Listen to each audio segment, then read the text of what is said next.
Verse 5. I'm sorry, pick it up at verse 4. Drive out this female servant and her son, for the son of this female servant shall not be heir with my son Isaac. So right here, Sarah is saying, get rid of your other woman, wife, or whatever y'all want to say, and your son, get him out of here. That's what she's saying. Read. And the matter was evil in Abraham's sight. So to Abraham, this was evil. I can imagine you sending away my son. I can imagine off the rip. Woman, is you crazy? My boy? What? Read. Because of his female servant and because of his son, that he should drive them from him. And the Most High said to Abraham, let it not be evil in your sight. Don't let this be evil in your sight. Read. Because of the child and because of the female servant. And all that Sarah has said to you, listen to her words and act. For in Isaac shall your name and seed be called. Now, just off the rip, when the Most High comes along and say it, boom, it's a done deal. Read. But as for the son of this female servant, I shall make him a great nation, because he is of your seed. And Abraham rose up early in the morning and took bread and a flask of water, and placed them on the shoulders of Hagar and the child, and sent her away. And did what? And sent her away. Gave him some bread and some water, and sent them away. He did it because the Most High said for him to do it. This was another test. And Abraham passed it right here because he did exactly what he told him to do. He sent them away. Jump down to verse 16. Verse 16.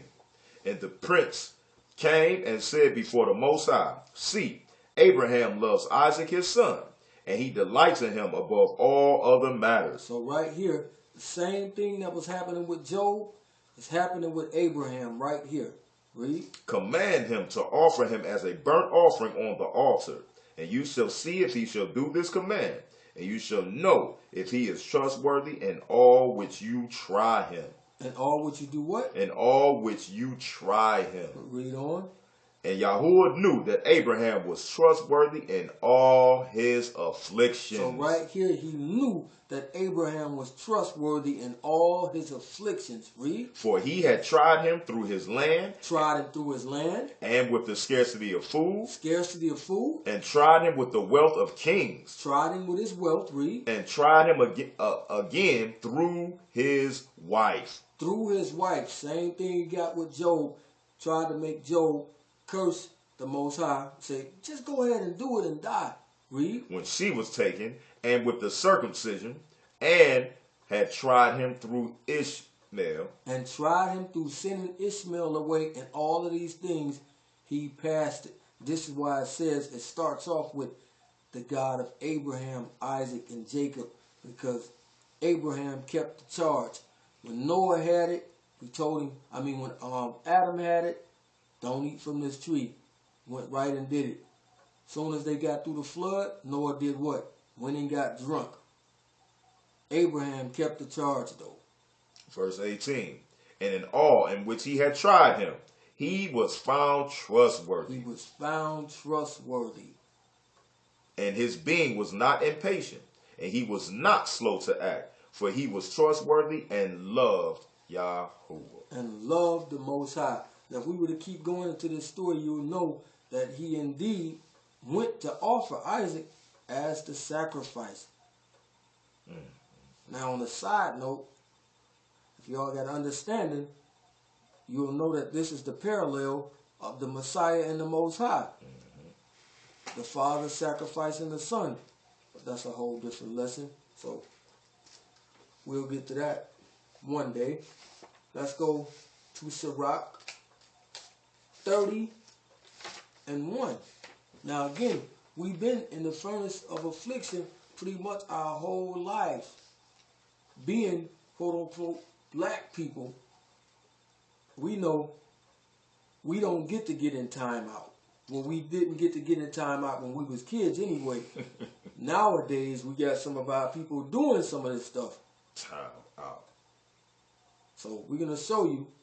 Now, again, my grandfather was the meanest man in the world in our eyes, and we didn't get to do nothing and we thought it was the absolute worst. We look at people eating stuff that they shouldn't be eating, and we thinking that they so blessed and not understanding that this is really a good thing that he's doing for us. We looked at people eating McDonald's and stuff and envying it, like, oh my God, they get the good stuff all the time. We get to eat peas and greens and stuff. I don't like none of this garbage. Wow.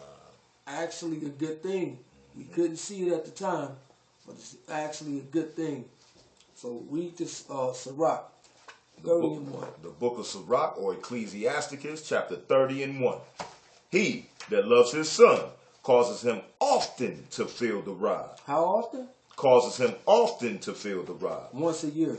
Often to feel the rod. Causes him often to feel the rod. Read. That he may have joy of him in the end. That he may have joy of him in the end. Train up a child in the way, and he will not depart when he is grown or old. Read. He that chastises his son shall have joy in him, and shall rejoice of him among his acquaintance. He that teaches his son grieves the enemy. He that teaches his son grieves the enemy. Satan hates this when you see you chastising your son. That's why he set up laws against you to be able to whoop your children. Read. And before his friends he shall rejoice of him. Though his father die, yet he is though as he were not dead. For he has left one behind him that is like himself. While he lived, he saw and rejoiced in him. And when he died, he was not sorrowful. He left behind him an avenger against his enemies, and one that shall repay kindness to his friends. He that makes too much of his son shall bind up his wounds, and his bowels will be troubled at every cry. So when you try to uphold your son or somebody like this, even when you know he's wrong, we got a lot of people do that. They think their children can't do no wrong. I'll never whoop my children. That's what my people were saying when I was in school, because they was getting whoopings. They said, I ain't going to never whoop my children. I ain't going to do none of that. I'm going to spoil them. I'm going to let them do what they want to do. And look what we got now. Complete madness. Bunch of little devils running around the earth. They said they was going to do it, and that's exactly what they did. Read. A horse not broken becomes headstrong. A horse, if he ain't broken, he becomes headstrong. The horse starts trying to run you. Read. And the child left to himself will be willful.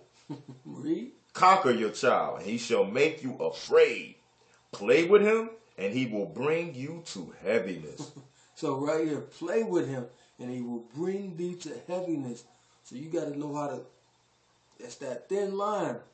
You got to know how to really break this thing, or else your child going to embarrass you. You see it all the time, especially with little white kids. I hate you, mommy. And now that's spilling over into the quote-unquote Negro, the true children of Israel. Now we taking on that madness.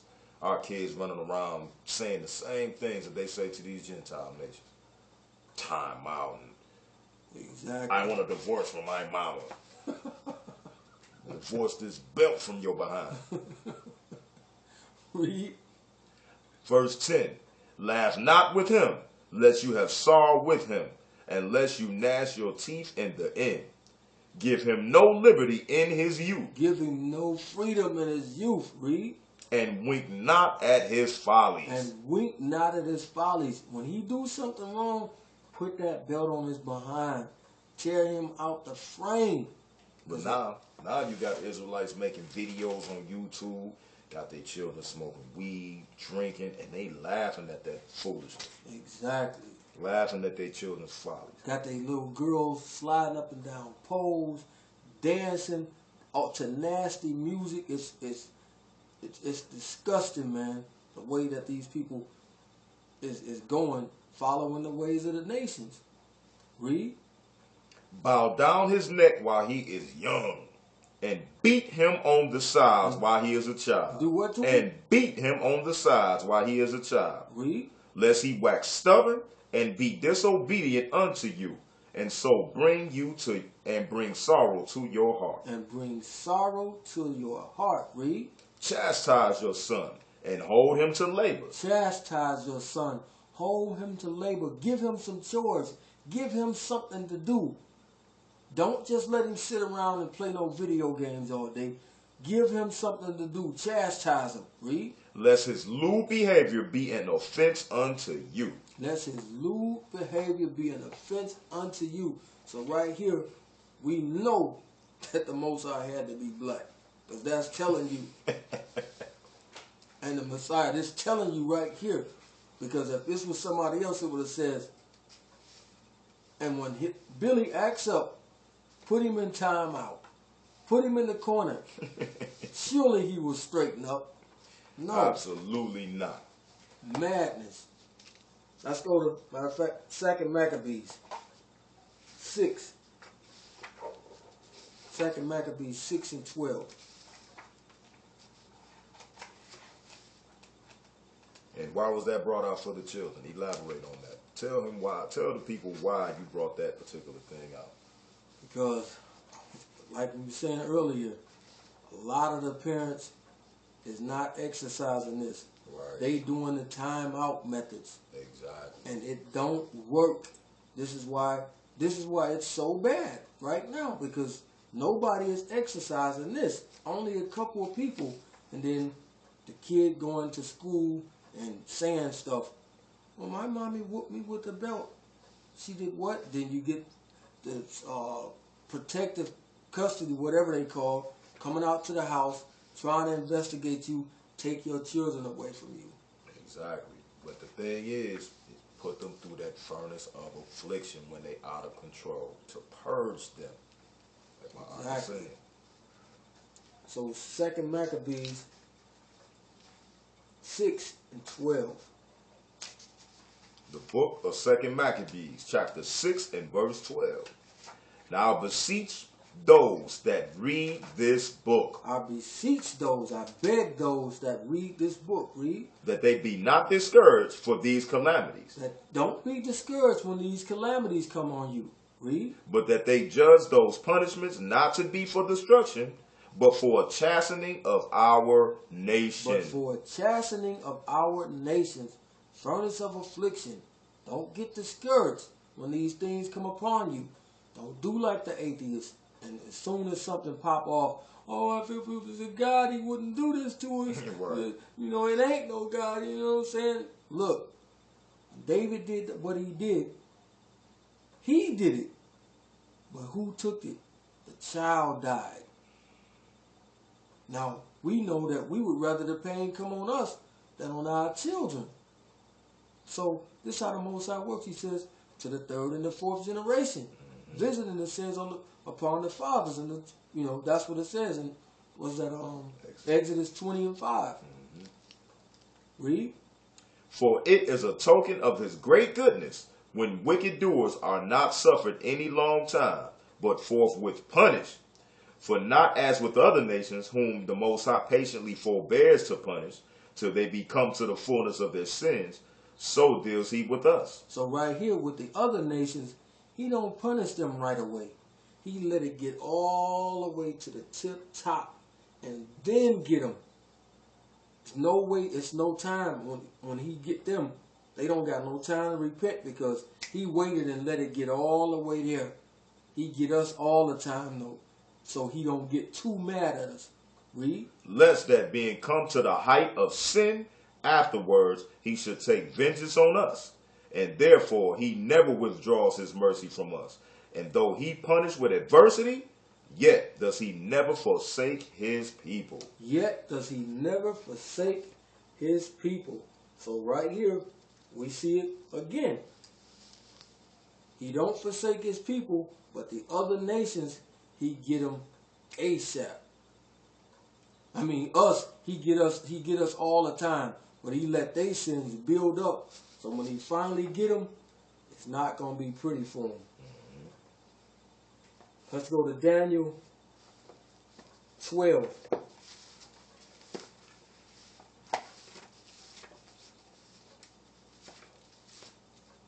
Wait a minute, matter of fact, let me see something. That's Ciroc.